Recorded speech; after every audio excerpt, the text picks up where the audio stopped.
तुकया भक्त मधुसूदन, लेखांक 18. महाराष्ट्र शासनाच्या भामचंद्र डोंगरातील विध्वंसामुळेच आज डोंगराची परिक्रमा बंद पडली आहे. हा या तपोभूमीवर फार मोठा आघात आहे. गेली 700 वर्ष अखंडपणे चालत आलेली संत संस्कृतीची थोर परंपरा व त्यातून निर्माण होणारी वैश्विक समता व मानवतावाद संपुष्टात येण्याचा धोका निर्माण झाला आहे. एखादी आदर्श परंपरा निर्माण होण्यासाठी हजारो वर्षाचा कालखंड लागतो, परंतु निर्माण झालेले अस्तित्व सत्तालोलूप भोगवाद्यांकडून संपुष्टात येण्यासाठी काहीसा कालसुद्धा पुरेसा ठरतो. आणि अशी नांदी या भ्रष्ट हरामी राज्यकर्त्याकडून या पुण्यभूमीत सुरू झालेली आहे. माणुसकीची संवेदना जिवंत ठेवणारी अशी प्रेरणास्थळे नष्ट झाली तर मानवी जीवनाचा समतोल बिघडतो.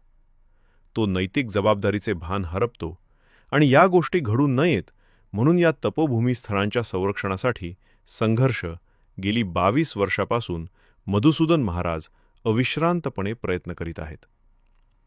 प्राचीन काळापासून ऐतिहासिक लेणी संतभूमीची पार्श्वभूमी असलेला हा सांस्कृतिक वारसा, संत जीवनाशी निगडीत असणाऱ्या इतिहासाच्या पाऊलखुणा जपल्या जाव्यात व वारकरी विश्वधर्माच्या निर्मितीसाठी अनुकूल असे वातावरण या परिसरात कायम राहण्यासाठी हा लढा अत्यंत महत्त्वाचा आणि आवश्यक आहे. कारण कालपरत्वे या बदलत्या परिस्थितीत येणाऱ्या भावी पिढीसाठी भंडारा, भामचंद्र, घोराडा पर्वतांचा ऐतिहासिक, सांस्कृतिक, आध्यात्मिक साधनाभूमीचा हा आदर्श वारसा संस्कृती रक्षणाच्या दृष्टीने खूप महत्त्वाचं कार्य करणारा आहे.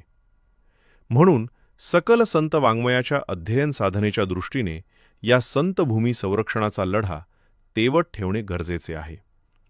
याची जाणीव मधुसूदन महाराज सातत्याने भंडारा, भामचंद्र घोराडा डोंगरातील साधकांना करून देत आले आहेत. परंतु हे साधक येथील बिल्डरांच्या आणि समाजकंटकांच्या दबावाखाली येऊन तटस्थ राहताना दिसत आहेत. वास्तविक गाथेच्या चिंतनानंतर साधकांच्या अंगी अन्यायाविरुद्ध लढण्याचे एक सामर्थ्य निर्माण व्हावयास हवे. परंतु यांच्या साधनेमध्ये नेमकी काय उणीव राहते हे कळण्यास मार्ग नाही. देहावरचे ममत्व कमी करा हे जगाला उपदेशातून सांगणे सोपे असते, परंतु तो उपदेश स्वतःच्या अंगाला जाऊन घेऊन तसे अभयम सत्व संशुद्धी ज्ञानयोग व्यवस्थिकी हे जीवन जगणे फार कठीण आहे.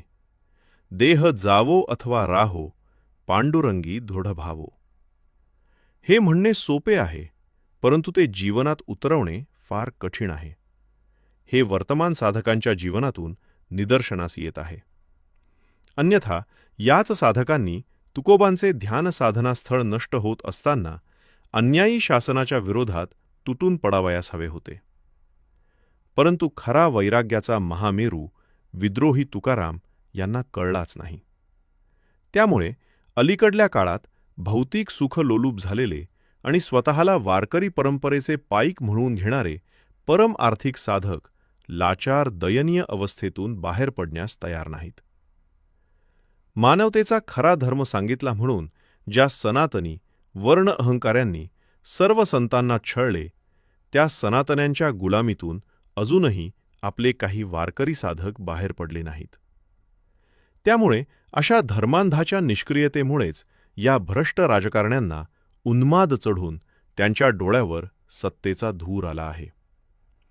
परंतु सत्तेचा उन्मादच चढला डोळ्यावर जो धूर, नशा उतरेन हळूहळू, मग पालटेल तो नूर.